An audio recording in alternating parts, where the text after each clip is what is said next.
Ladies and gentlemen, before I go into this Wonder Woman video, I just want to say, never take for granted the moments you have with the people you love, whoever they may be. You know, value the time spent with people, because I'm telling you guys, and this is from experience, you just never know what life throws at you, and it's part of life, it's part of the game. There's no excuses. If something bad happens and someone close to you is badly injured and life is changed because of that, or they die or something, that's part of life. That's just part of it. No excuses. So I just want to emphasize that before I go into what this video is about. So this is awesome. I really like this because it captures the spirit of Wonder Woman, and that is that Nerdist News. Nerdist is seeking to actually have a Wonder Woman march in San Diego at the San Diego Comic-Con. And they're looking at having this march on July 21st at 11 a.m. on Friday. They say the venue here, so you guys can know, it's Terrace at the Terrace at Marriott Marquis or Marquis and Marina. Cosplay is encouraged. And they're doing this because of the motif that Diana Prince says, which is, it's what you believe. And if you believe in love and you think love will truly save this world, then it's up to you to come and express yourself. If you're in the San Diego area or you're going to Comic-Con, you know, please, by all means, take part in this event. I think this is an awesome thing. The art that you see here is by Catherine and Sarah Satrun. It's really cool.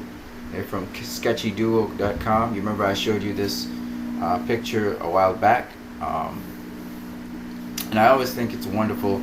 And wherever I see people expressing or doing something that's admirable, I definitely will encourage other people to be a part of it, join it.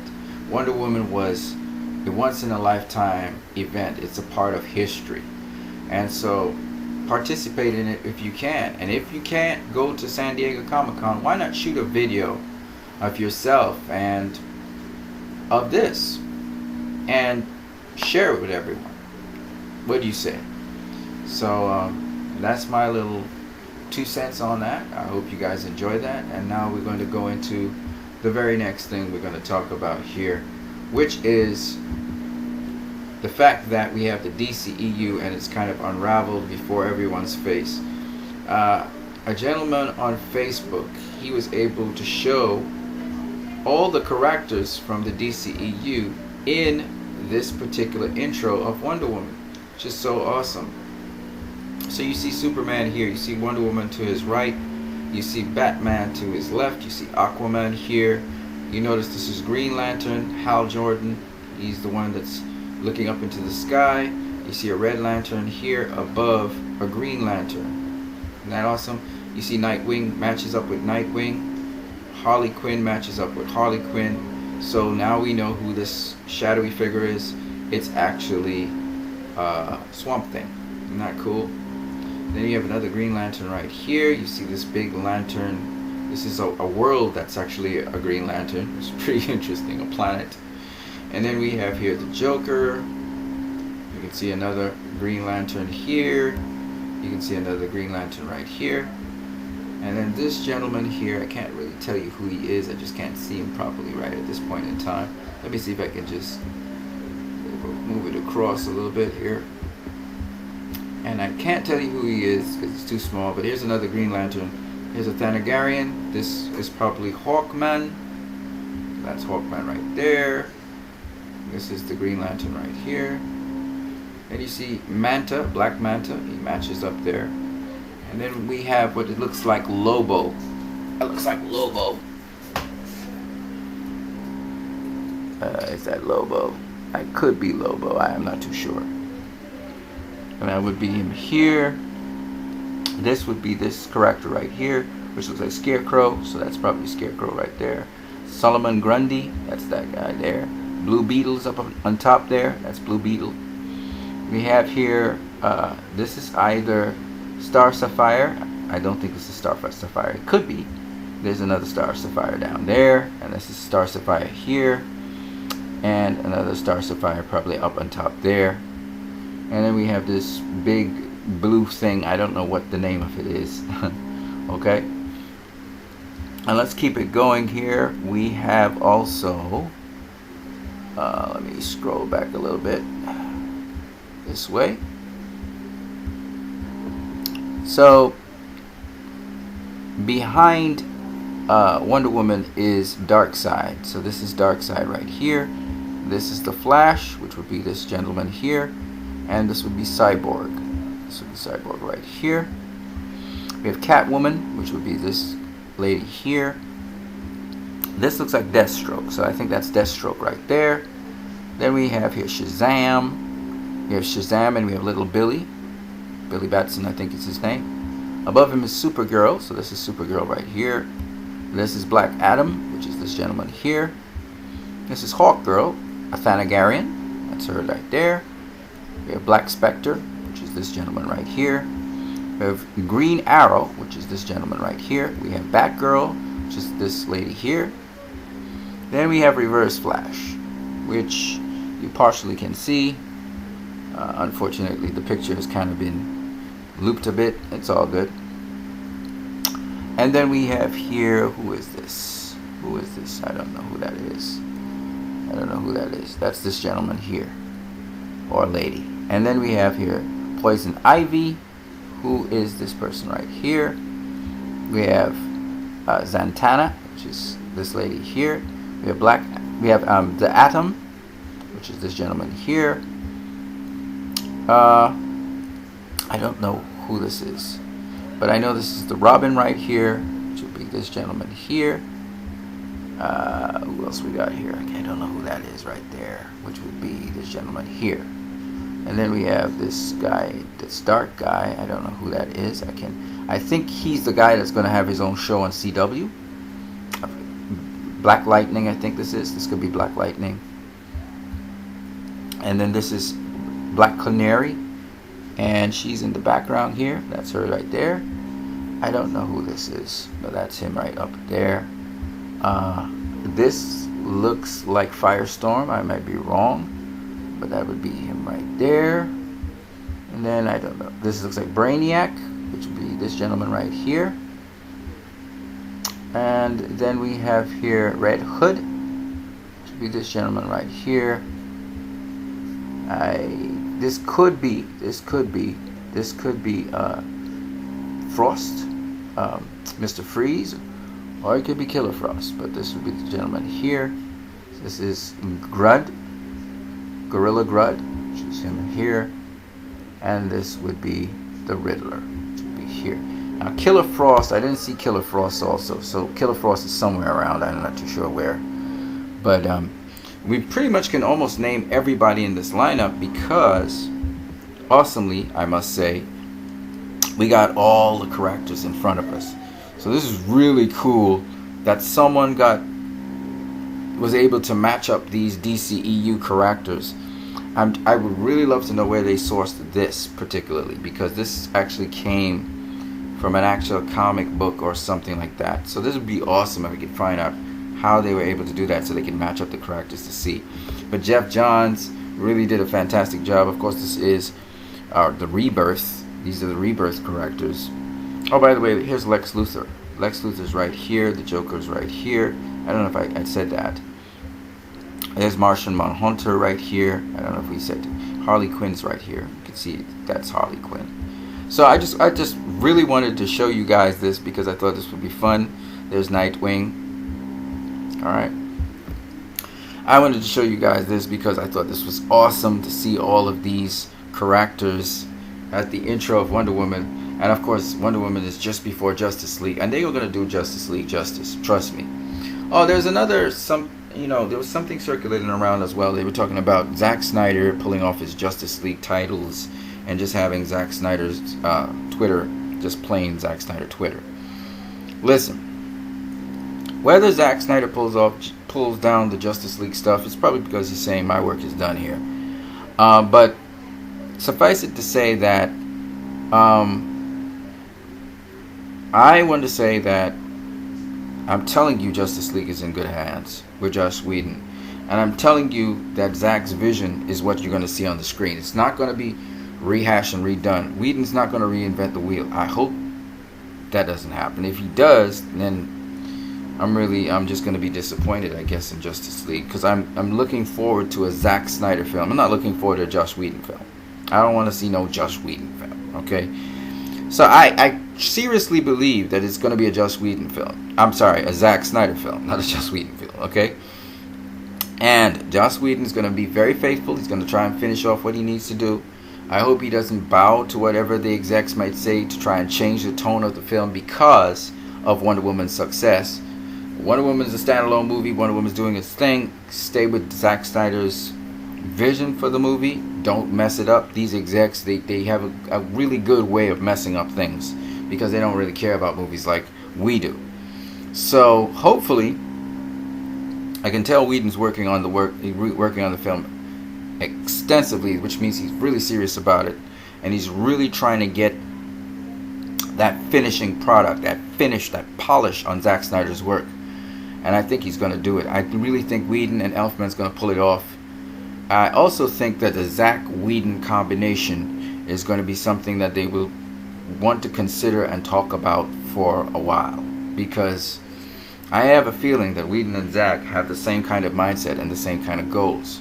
So I think Zack has many different things he tries to put forth in a movie. Some of that will be diluted down by Whedon, but I do believe at the end of the day, Zack Snyder's vision will come out for Justice League. And again, I don't care what the critics think. You know this already. And it's not because I don't think Warner Brothers doesn't want another home run with their movies and they care about what the critics think. I'm pretty sure they do. But it's just that I'm not one of those who do care about what the critics think. I go and I actually evaluate movies for myself. So in terms of the movies that I watch and the movies that I will see, like these movies here, I will be, going for their intrinsic value. I believe in you go into the cinema and you get something of value. What Patty Jenkins did was something of value. What Zack Snyder did with the 2 DCEU movies was something of value. David Ayer was very interesting, the take, because he was with villains. So I was intrigued by David Ayer's stuff, and I love what he did with the characters. But I didn't get as much value out of Suicide Squad as I did, say, Batman v Superman or Man of Steel or Wonder Woman, right? But still, nonetheless, I must say to you guys that this is a Zack Snyder movie. So it's very important that Zack Snyder's vision comes to fruition. And once his vision comes to fruition, I'm cool. I'm okay with it.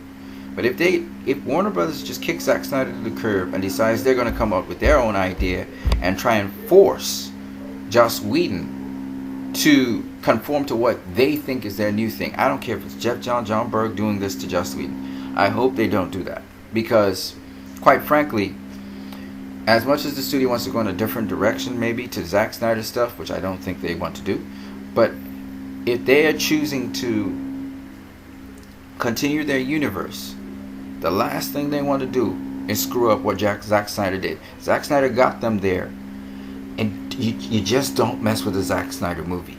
They've messed with Zack Snyder's movies for the longest while, Warner Brothers, and I'm really hoping that they don't mess with this one, because if this one is messed with, I'm just being honest with you, I know how it goes. If they mess with this movie and they try to take it in a different direction to what Zack Snyder intended, there's going to be a huge lashback. Huge, I promise you, huge lashback.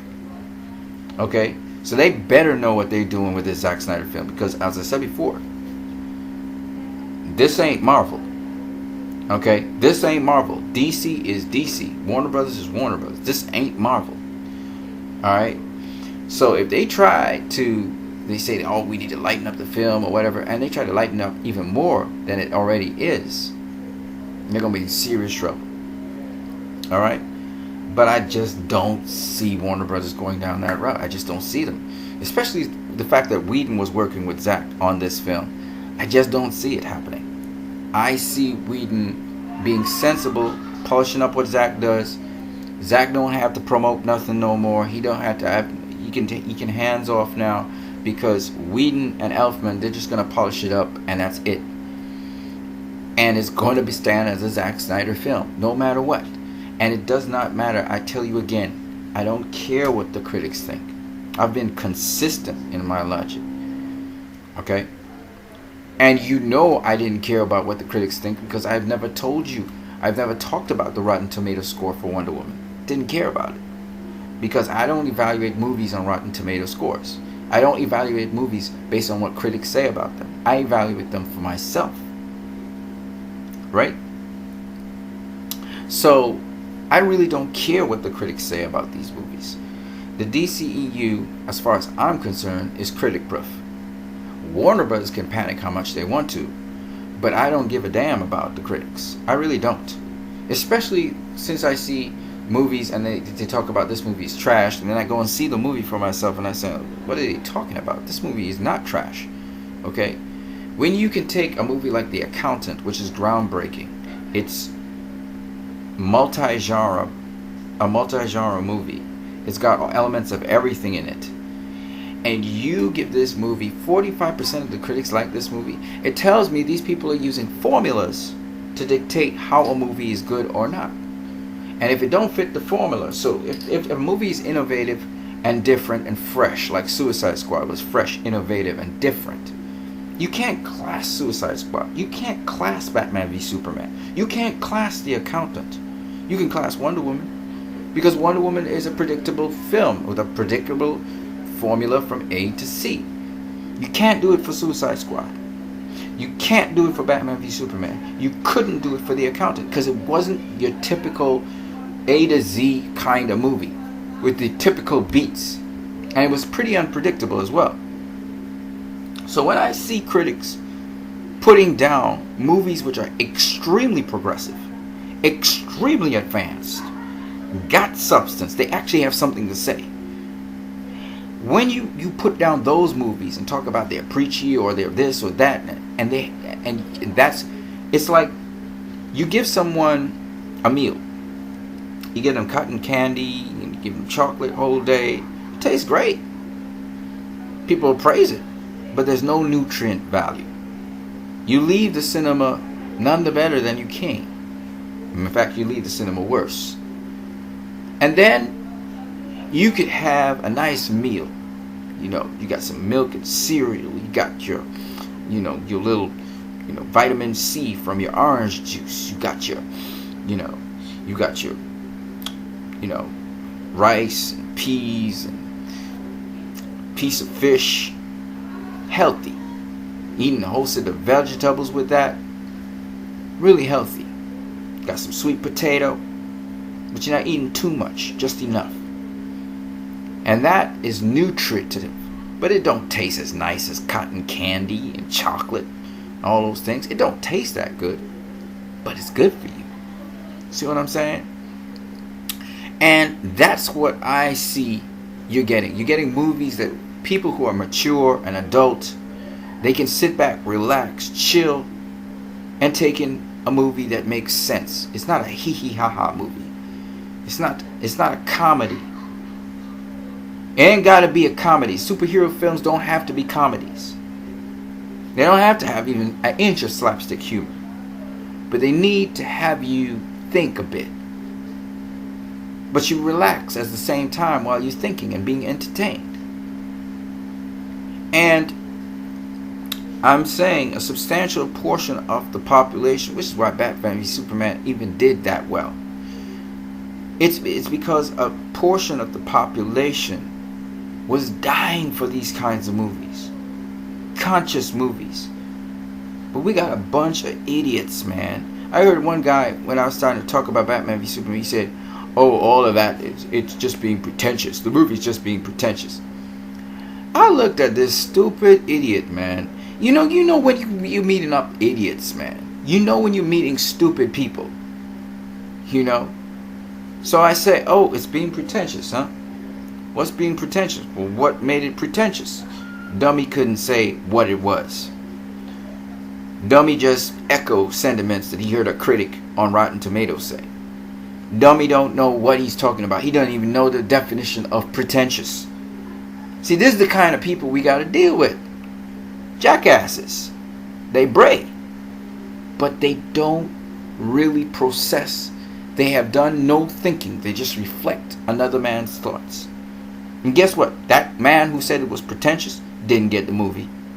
He was too stupid not to understand it. Whereas, the usual audience would actually get it. Dummy couldn't get it because he was looking to break down the movie and destroy it, right? He was an agenda to show that the movie was crap. So he'll never get the movie. That's what we deal with, folks. A simple story sometimes can become complex to dimwits. And that's the kind of people we're dealing with in the industry, and that's why I have a problem. And that's why I don't.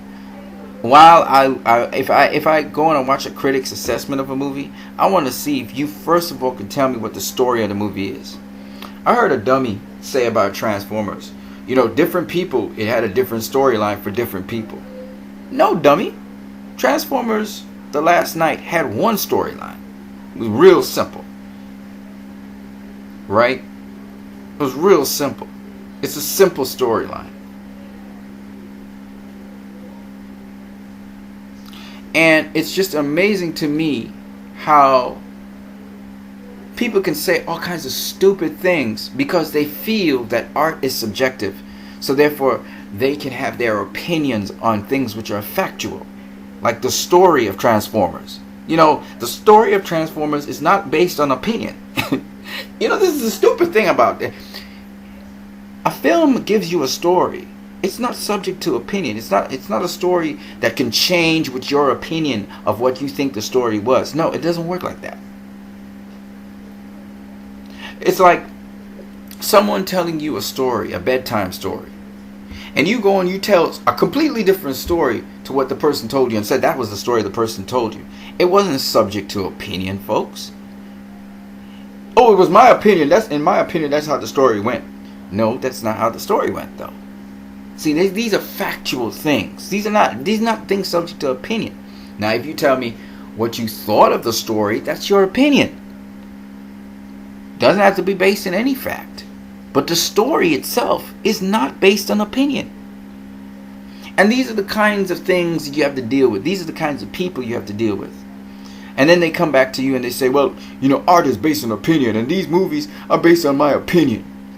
Yeah, it's based on your opinion if you like it or you don't like it. If it's your taste or it's not your taste.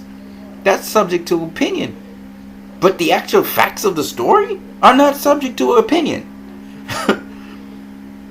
So, this is the kind of people you have to deal with in this world today. They seem to get stupider and stupider and dumber with time.